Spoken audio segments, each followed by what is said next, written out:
there. I am your host and I am back. That's right. It's Jessica Koch and this is Profound Professionals. It is the interview series that has been coming to you for 9 years now. That's right. 9. Can you believe it? You've been following and liking and commenting. And we're so very grateful for all of you being here with us.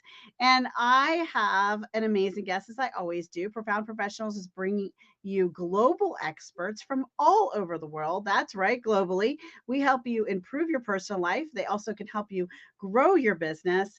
And today we have someone really brilliant. Minal is a founder of Open Elevator, a pioneering platform that helps companies break the cycle of employee turnover. So if you don't want to have a revolving door of employees, then something has to happen. And they do this by leveraging a proprietary data-driven system. So we're going to learn how you can hang on to those most valuable asset that you have in your business, and that is your team. So welcome, Minal. Thank you, Jessica. So nice to be speaking with you today. So tell me, how did you start this off? How did you do this thing? Okay, so bear with me while I kind of swim through a decade first, the first decade of my career. So I studied chemistry and I started out working in pharma. You're going to hear so many different words. So I started out working in pharma, moved to Silicon Valley and started working in technology as a product manager. Then I got my MBA while I was working. I moved to Switzerland, worked as an analyst, and eventually as investor relations for a wealth manager.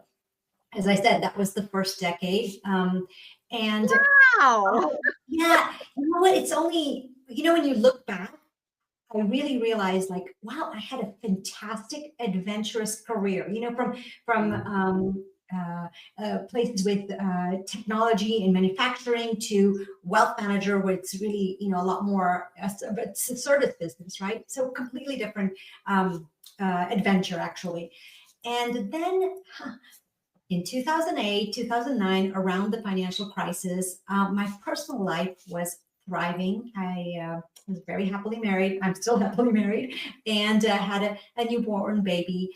Everything in my personal life was just wonderful. And of course, as that part of my life was perfect, I had to have some challenges. And suddenly I found myself totally miserable at work. And I actually had never even thought or said the word employee engagement or in disengagement, because it was not in my life. And I always say that engagement isn't like a Bollywood movie. When you're happy, there's no dancing in fields of daisies. But when you're unhappy, disengaged in a soul-crushing environment, you really know it. So I became very curious about what makes us happy at work, because I'd had such a flamboyant career. I had to figure out what was the red thread, what was now suddenly different. And it was actually very intuitive for me. No one was asking me to look into it, but because I had been, had done molecular modeling, I had done financial modeling. So as I started to learn about this, I actually just really pen and paper in hand started coming up with a framework and a model and eventually an algorithm of what makes people happy at work. And this is such a universal topic. I really am just so fueled by the desire to help change this. This unhappiness at work is so unnecessary. And the funny thing is, it impacts our quality of life, obviously, but it actually impacts the bottom line of companies massively. So it's like getting it right is a win for everyone, for employees, for employers, and actually for customers at the end of the road, right? Because happy customers happy employees really help you get happy customers. Yeah. Yeah, that really is true. When an employee is passionate and loves what they're doing, then it makes the world of difference. One of my favorite authors, he was the past global marketing executive of Procter and Gamble. Actually had several lovely conversations with him. Jim Stengel wrote this book called Grow. and their group did this study. I don't know if you're familiar with the book, on all of like the top 50 companies in the world.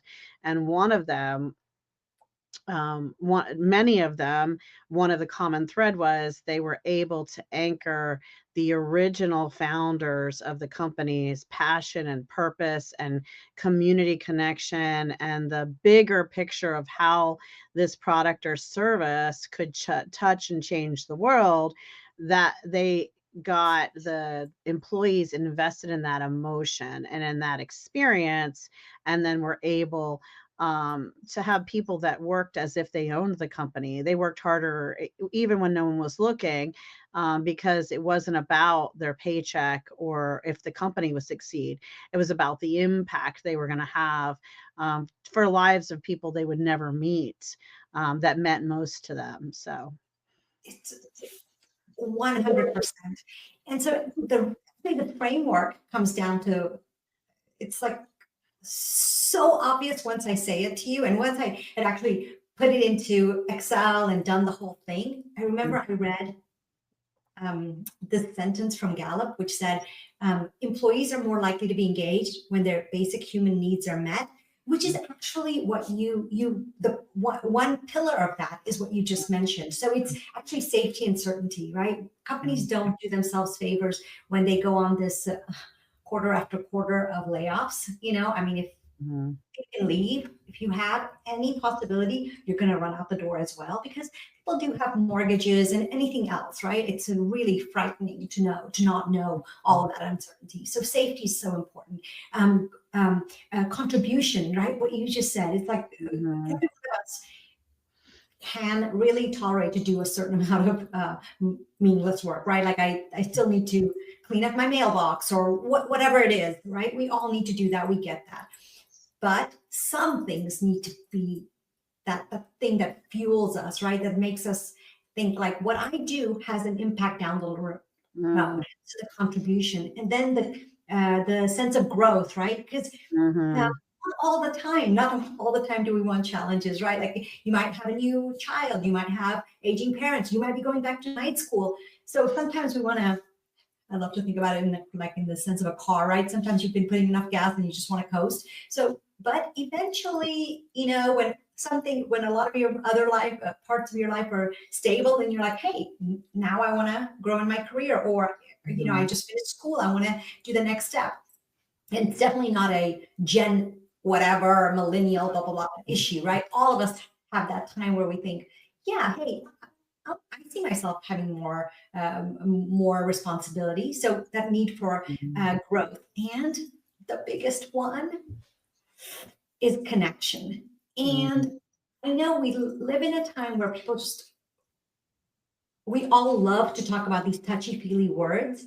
mhm, But at work, the connection really comes down to if we can trust each other.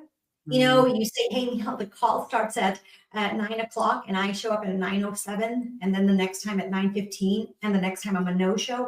All of that's, I might have great reasons for it, but I'm every time leaving a seed of, can you trust me? Right? So it's mhm, not like, sometimes I feel like the words are so deep and emotional, and you think, well, I don't love my coworkers, I don't need to trust them, but so they don't need to be exaggerated, but actually all of our little actions add up to, can I mhm, rely on this person, right?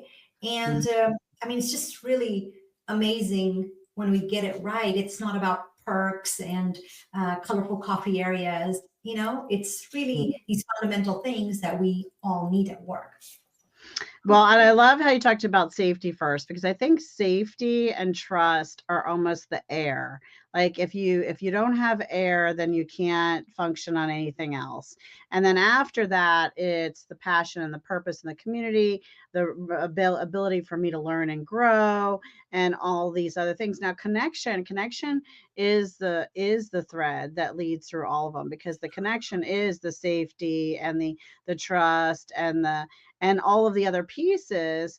And it can start from the day they're hired, with the welcome package that comes in the mail, old school, that is something they can open, almost like this present or this surprise of a welcoming and public acknowledgement, and entering in from not just the leaders but also the individuals and the other individuals in the company, and having that be the culture of the company, and having everyone feel like we're a team versus competing, and not having the division between departments and different, locations, and having ways to establish a culture of unity.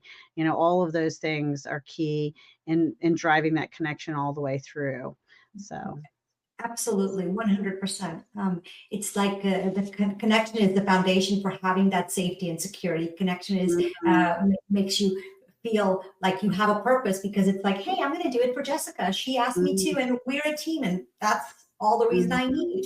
Connection is that thing you need for growth. Hey, if I know my boss has my back, I don't need to be all the time wondering, am I going to get laid off or am I going to get a promotion, right? So mhm. you're so spot on. And I mean, I've been doing this for a decade, so that's just amazing that, yeah, that you're saying it. That's correct. Well, I have been absorbing it for many, many years myself. I've managed teams across countries. I have a team of my own at any given point of 60 to 100 virtual assistants that work for me and with me, to serve our clients all over the world, and lots of different cultures. And I don't do everything right. And so I'm always learning and always paying attention to where can I do something a little bit better, to be supportive to both my clients as well as my team, because I feel like my team are also my clients, right? Because without them, if you know, I don't get to kayak or take vacations or have downtime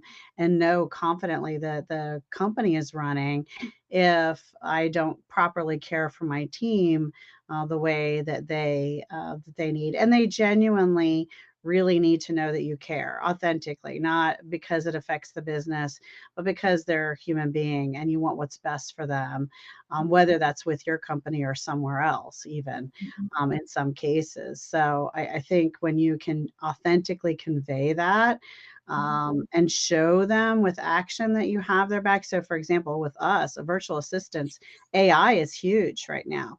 And so Mhm. the AI agent is stepping in, taking over two-thirds of what VAs would do globally. So there's a bit of a, well, what's going to happen to them?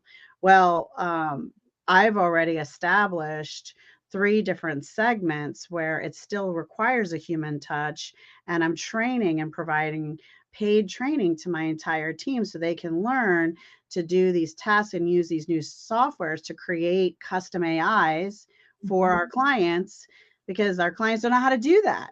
And there's a software for that, and there's a workflow for that, and there's a process for that. Well, most people aren't going to learn it. They're going to want someone else to do it. They're going to say, "Here's what I need a AI agent to do for me. Can someone who can do that?" Well, Mhm. our entire VA team will be able to do that. So, paying attention to the industry when you're a corporate leader, and protecting your team from the changes that happen in our world, create that trust and safety. And they also create this sense of, she really has our best interest in mind, because even if we're not with her, we're not going to be out of a job. Right. We're going to have livelihood for our family that fits our Absolutely. lifestyle, Absolutely.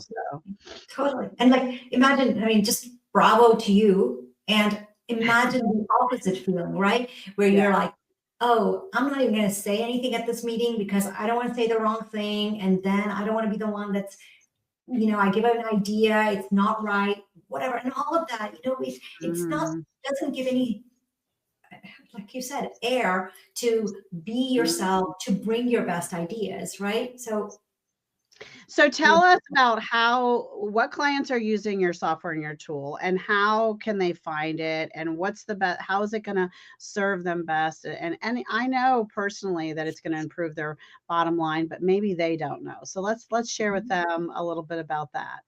okay, so the platform is called Open Elevator. It's Mhm.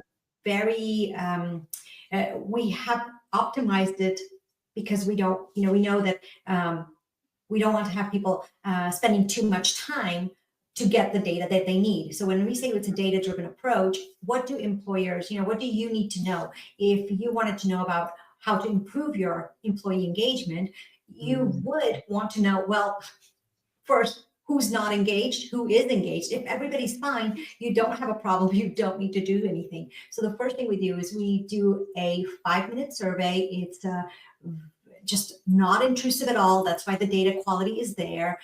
It's just to get his pulse on what's actually going on in a team. And what we answer is just, who's happy, who's less happy, what can you do to improve that? Because the whole point is retention, right? And then what can you do about it? Because you need to know what the problem is so that you can do something about it. And the other parameter that we provide is who naturally works well together and who doesn't. Because like you and I, we're having a conversation, we might really enjoy, doing a lot of things together, but only when we work together do we know, oh, is this an easy person to work with or is it not? And it's easy enough to blame the manager or the employee or the other person, but frankly, we all work differently. And when you find the people that resonate with your working style, it's just much easier to collaborate. You're not even thinking about it. And when it's not working, you're really, worst case, you're avoiding the person. You're trying to figure out how else can I get this done without that person, So Mhm. we figure out where are issues, where are things brewing, and now what can we do about it? So it's a very, it's kind of actually a very obvious system. If I invited you for dinner and I wanted you to have a nice time, I would first just ask you what you like to eat and what you don't like to eat. And Mhm. what the next thing is, I would check in with, what am I able to cook? What's available in shops? So that's what we do. We have startups, we have bigger brands, Mhm. household names even. Very proud of that. But frankly, smaller companies are just so agile. They are in this. We're at the moment where having a data-driven solution is so obvious to people. I think a few decades ago, probably that was not the case, right? We don't leave the house without checking the weather. So anyway, so our company's range, we have from technology to financial services, we have nonprofits. So it's not an industry issue because it's a human issue. And if you Mhm. have a company, more than 3 people, people issues are going to show up. And it's just kind of a matter of fact. So this is very versatile for small and large and different industries. And if they wanted to get started, what would they do? Connect with us on Open Elevator. Okay. And there's a way for them to have a discovery call or a demo session, Absolutely. finding Absolutely. this is a match It's for a them. book a free call. Exactly. It's Okay, great. all over the site. Exactly. Well, we gave a lot of tips when we dug into your journey and story and the importance of this topic overall. But let's just give everyone a really solid tip, something they could do today that would help them. Okay. So in general, I want to say I hope all your listeners that are leaders, they do have structured one-to-one meetings. I hope that they do that. And on top of that, I want to add what I think is the best tip that I can give, which is to send out what I call the connect email. And the goal is to do it maybe every 4 to 6 weeks. So it's definitely not a weekly thing. But the point of the email is to include um, 3 things: employee wins and milestones, um, client updates, and like perspectives on internal and external clients. Maybe some requirements have changed, or you have new clients onboarding. So client Mhm. perspective. And then the third is depending on the size of the company, either a business area news and changes, or more broader company even industry changes, or that are going to Mhm. affect, that have the big picture in mind. And the whole Mhm. point of why to do this is that as a manager you share your management insight, which most employees really appreciate. As this is like also gives them a framework to understand, are we doing well in business or not, right? It's about safety. It's also a great platform for recognizing your individual team members in a bigger group. So you can include CC bigger stakeholders so they feel seen in this broader audience and acknowledged. And besides, reinforcing their contribution and purpose and significance in the team. This email also positions them for broader opportunities with key stakeholders in the organization. So it gives them really a positive effect on their growth prospects. So if anything, I think this it's a little bit of work, but I swear by it that when managers do this, they really get a win. That's for the team, for themselves, and for the organization. I love that tip. That's wonderful. Really just good communication sounds like in a structured format. And I love to follow that up with I love it when we can combine both technology and humanized spaces for that. And I hope I've actually worked with and consulted from a marketing and sales aspect corporations that had 8 locations over 5 different states. And this was before the world shifted, and I, had to gently push for them all to get Logitech cameras and have that eye to eye, quarterly, monthly, some sort of structure, whatever works for the company meeting. And they were only getting together once or twice a year in person because that was all they could pull, the whole team together. It was very costly. And they were so excited to see each other. They were like small children the very first meeting because everyone was like, "Hey, look at you, what's going on?" And Yeah. so it was exciting to see that. Of course, now it's old hat to have that video conferencing, but having both the electronic quick update as well as the visual is really wonderful. So I love that you shared that. Now, you out there watching, I see you, and I'm grateful for you. Start typing the causes that are close to your heart and share with us, because when one of you is a hero and pushes that share button, and we're going to spread some awareness about some great causes, all the ones that you watch and care about, as well as our guests. So tell us a cause that is close to your heart. Oh, it's the Prem Rawat Foundation. It is an organization. Their mission is to advance peace and prosperity by addressing the fundamental needs of people, which is like food, water, and peace. So it's just they're doing so much good work. I think. I mean, I've always had the career of nice shiny buildings and promotions and whatever, but there's so many. There's such a broad range of what is needed in our world. So Say I the just love name of the organization again. it's the Prem Rawat Foundation, and you can find it at tprf.org. Okay. All right. We'll make sure that we have that in the literature surrounding wherever you're watching this coming up. So stay tuned. We'll have a custom article about Minal, and we'll have all the information and links that you can find there. So don't stop typing. We now want to share a book that inspired your personal life or helped you grow your business. You too, get typing and tell us the books that inspired you. When we spread this awareness and this kindness out into the world, you just never know who needed to learn about that cause, needs that service, or has a sister or brother-in-law who needs it, or just knows someone, or just wants to give time, treasure, or talent to it, or they need to pick up that book because that's the book they need to make the transformation and the next step of their growth.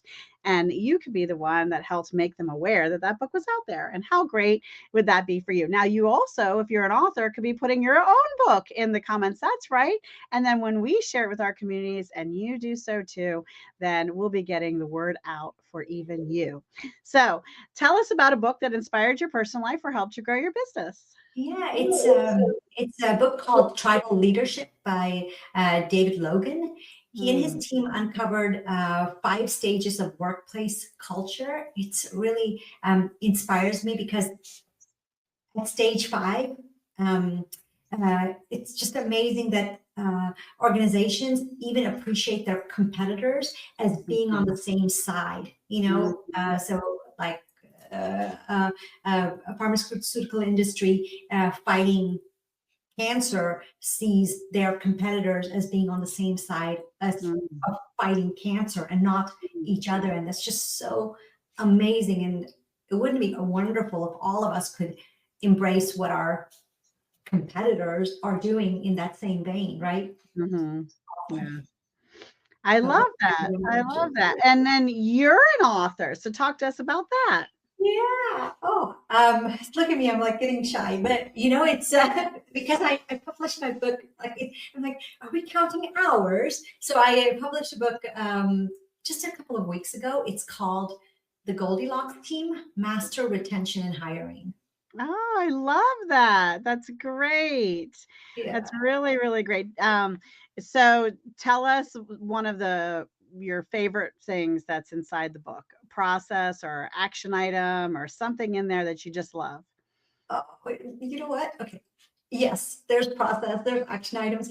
But the thing that I love the most is that right in the beginning of the book, and several times then later, I write, let people be. And I Mm, just love these three words strung like mm, that together because I think that mm, all of us,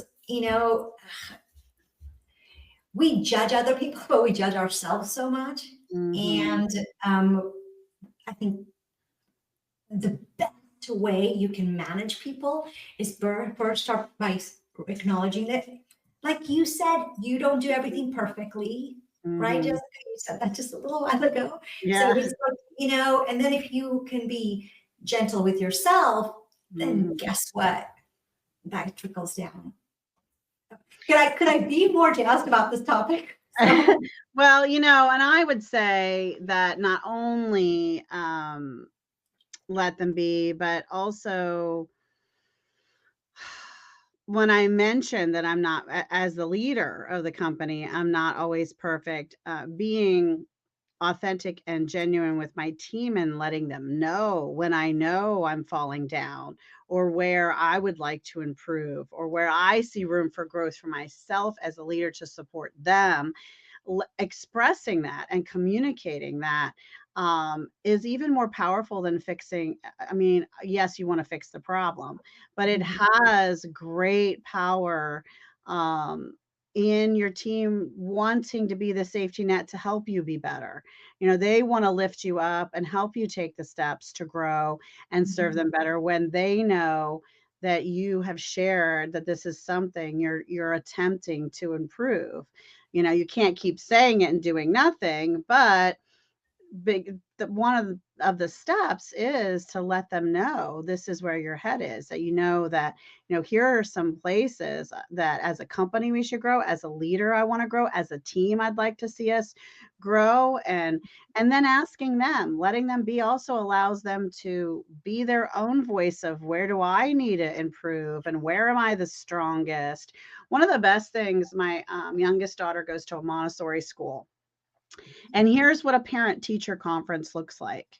The teachers and the parents all sit in the background. The student stands at the front of the classroom with a PowerPoint presentation they presented on every subject they have in school and expresses how they think they're doing, where they think they can improve, they collected quotes from their teachers. They make this in front of the room practicing public speaking and take ownership of their own efforts. And if we allowed our team to do that, to let them run the show and present to us how they're doing versus evaluating them, um, we would really strengthen our relationships throughout our corporations much more powerfully. I mhm. love that my daughter's school has this experience for her. Yeah, amazing, amazing. That's the rare thing, Yeah. right?